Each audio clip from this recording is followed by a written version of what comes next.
ನಮ್ಮನ್ನ ನೋಡಿ ಪಪ್ಪು ಅಂತಕ್ಕಂತಹ ಹೆಸರನ್ನ ಇಡೋಕೆ ಬಂದ್ರು. ಆದ್ರೆ ಅವರಲ್ಲಿರ್ತಕ್ಕಂತಹ ಆಲೋಚನೆಗಳು ಯೋಜನೆಗಳನ್ನ ನೋಡಿ ಇವತ್ತು ಅವರು ಹೆದರಿ ಕೇರಳದ ಬಿಜೆಪಿ ವಕ್ತಾರರೊಬ್ಬರು ಹೇಳಿಕೆ ಕೊಡ್ತಾರೆ, ಸದ್ಯದಲ್ಲೇ ರಾಹುಲ್ ಗಾಂಧಿ ಅವರಿಗೆ ಒಂದು ಗುಡ್ಡೇಟು ಬೀಳುತ್ತೆ ಅಂತ ಹೇಳಿ. ನಾವು ಯಾವ ರಾಜ್ಯದಲ್ಲಿದ್ದೀವಿ, ಯಾವ ರಾಷ್ಟ್ರದಲ್ಲಿದ್ದೀವಿ? ಇವತ್ತು ಗಾಂಧೀಜಿಯನ್ನ ಇದೇ ರೀತಿ ಹೋರಾಟ ಮಾಡಿದಂತೆ ಗುಂಡಿಟ್ಟಿಕೊಂಡ್ವಿ, ಇಂದಿರಾ ಗಾಂಧಿ ಅವರನ್ನ ಇದೇ ರೀತಿ ಹೋರಾಟ ಮಾಡಿದಂತೆ ಗುಂಡಿಟ್ಟಿಕೊಂಡ್ವಿ, ರಾಜೀವ್ ಗಾಂಧಿ ಅವರನ್ನ ಇದೇ ರೀತಿ ಮಾಡಿದಕ್ಕೆ ಗುಂಡಿಟ್ಟಿಕೊಂಡ್ವಿ. ಈಗಲೂ ಕೂಡ ರಾಹುಲ್ ಗಾಂಧಿ ಅವರು ಕೂಡ ಇಂಥದ್ದೇ ಹೋರಾಟ ಕೇಳಿದಾಗ ಅವರಿಗೆ ಗುಂಡೇಟು ಬೀಳುತ್ತೆ ಅಂತ ಹೇಳಿ. ಬಹುಶಃ ನಮಗೆ ನಾಚಿಕೆ ಆಗಬೇಕು. ಒಬ್ಬ ಭವಿಷ್ಯದ ನಾಯಕನನ್ನ, ಸಮಾಜದ ಪರವಾದಂತಹ ನಾಯಕನನ್ನ ಇವತ್ತು ನಿಮ್ಮ ವಕ್ತಾರರು ನೇರವಾಗಿ ಗುಂಡು ಬೀಳುತ್ತೆ ಅಂತ ಹೇಳಿದಾಗ ನಿಮ್ಮಲ್ಲಿ ಯಾರಾದ್ರೂ ಕೂಡ ಈ ಒಂದು ವಿಚಾರದಲ್ಲಿ ಮಾತನಾಡಿದ್ರೆ, ಯಾರಾದ್ರೂ ಕೂಡ ನೀವು ಕ್ಷಮೆ ಕೇಳಿದ್ರೆ ಬಹುಶಃ ಸಮಾಜದಲ್ಲಿ ಒಂದು ಒಳ್ಳೆ ಸಂದೇಶವನ್ನು ಕೊಡ್ತಾ ಇದ್ದೇನೆ.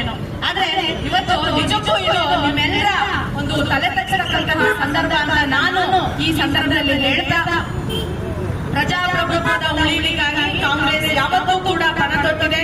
ಸಂವಿಧಾನದ ಆಶಯಗಳನ್ನು ಅವತ್ತೂ ಕೂಡ ನಾವು ಹೇಳಿದ್ವಿ, ಸಂವಿಧಾನದ ಆಶಯಗಳನ್ನ ನಾವು ಜಾರಿಗೆ ತಂದೇ ಇರ್ತೀವಿ ಅಂತ ಹೇಳಿ. ಇವತ್ತು ಕೂಡ ಸಂವಿಧಾನದ ಆಶಯಗಳನ್ನ ಯಾವ್ದಾದ್ರು ಪಕ್ಷ ಕಾಪಾಡ್ತಾ ಇದೆ, ಅದು ನಮ್ಮ ಕಾಂಗ್ರೆಸ್ ಪಕ್ಷ ಮಾತ್ರ.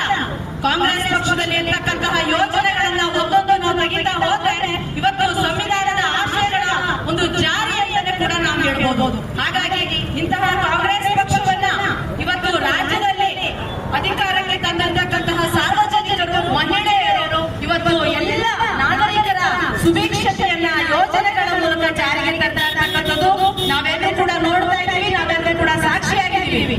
ಹಾಗಾಗಿ ಇಂತಹ ಒಂದು ಸಂದರ್ಭದಲ್ಲಿ ಈ ಒಂದು ಖಂಡನೆಯ ಯೋಜನೆಯನ್ನ, ಅವರ ಒಂದು ಏನಂತಾರೆ ನರೇಬುದ್ಧಿಯನ್ನ ಇವತ್ತು ನಾವೆಲ್ಲರೂ ಕೂಡ ಅಂದ್ಕೊಂಡಿರೋದು ಇಷ್ಟೇನೆ. ಜನರು ಕೊಟ್ಟಂತಹ ತೀರ್ಪನ್ನ ನಾವೆಲ್ಲರೂ ಕೂಡ ಪಾಲನೆ ಮಾಡಿ ಜನರ ಅಭಿವೃದ್ಧಿಗೆ ನಾವೆಲ್ಲರೂ ಕೂಡ ಒಂದು